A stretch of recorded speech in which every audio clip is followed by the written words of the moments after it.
இந்த வயதான காலத்திலையும் பார்த்தீங்கன்னா அந்த அந்த அவருடைய பேசுறாரு பாருங்க, பேசுறாரா எப்படி பேசுறாரு பாருங்க, அழகா உனக்கு நேஷனல் அவார்டு கிடைக்கணும் அப்படிங்கிறார். தெளிவா இருக்கு அவரோட வார்த்தைகள், எல்லாருக்கும் புரியுதா?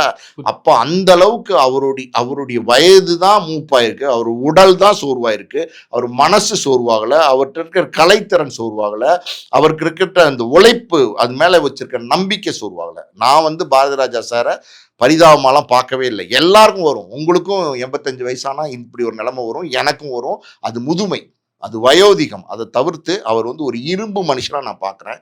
எத்தனையோ கஷ்டங்கள்ங்க, எத்தனையோ கஷ்டம், துன்பம், வேதனை எல்லாத்தையும் தாண்டி வந்த ஒரு மனுஷன்.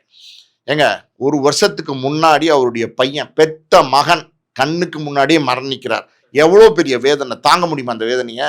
மனோஜ் கிரியேஷன்ஸ், அவர் பிறந்தோன்னா அந்த பையனை தோல்லையும் நெஞ்சிலையும் போட்டு சீராட்டி தாளாட்டி வளர்த்துருப்பான் ஒரு தகப்பன். அப்படிப்பட்ட மகன் அவர் எனக்கு ஒரு சம்பவம் ஞாபகம் வருது. மணிரத்னத்திட்ட மனோஜை சேர்த்து விடுறாரு.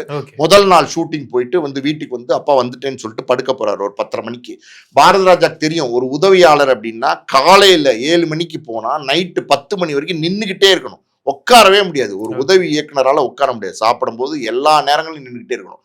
அப்படி நின்றுகிட்டே இருந்திருப்பான் நம்ம மகன் செல்லமா வளர்த்தோம். கால் வலிக்கும்னு சொல்லி 11 மணிக்கு மெதுவா எந்திரிச்சு மனோஜோட ரூமை திறந்து பார்த்துருக்காரு. தூங்கிட்டு இருந்திருக்காரு, அசந்து தூங்கிட்டு இருந்திருக்காரு. போய் கால் அமுக்கி விட்டுருக்காரு. மனோஜ் பார்த்துட்டு, அப்பா என்னப்பா நீங்க ஏன் கால் அமுக்கி விட்டுட்டீங்க? தூங்குடா. அந்த அளவுக்கு நேசிச்சு மகனை தாளாட்டி சீராட்டி வளர்த்தாரு. அந்த மகன் நமக்கு முன்னாடியே இல்லைங்கிறதும், அந்த மகனுக்கு நம்மளே கொல்லி வைக்கணுங்கிறதும் அன்னைக்கு நீங்க அந்த வீடியோஸ்லாம் பார்த்தீங்கன்னா உடஞ்சிட்டாரு.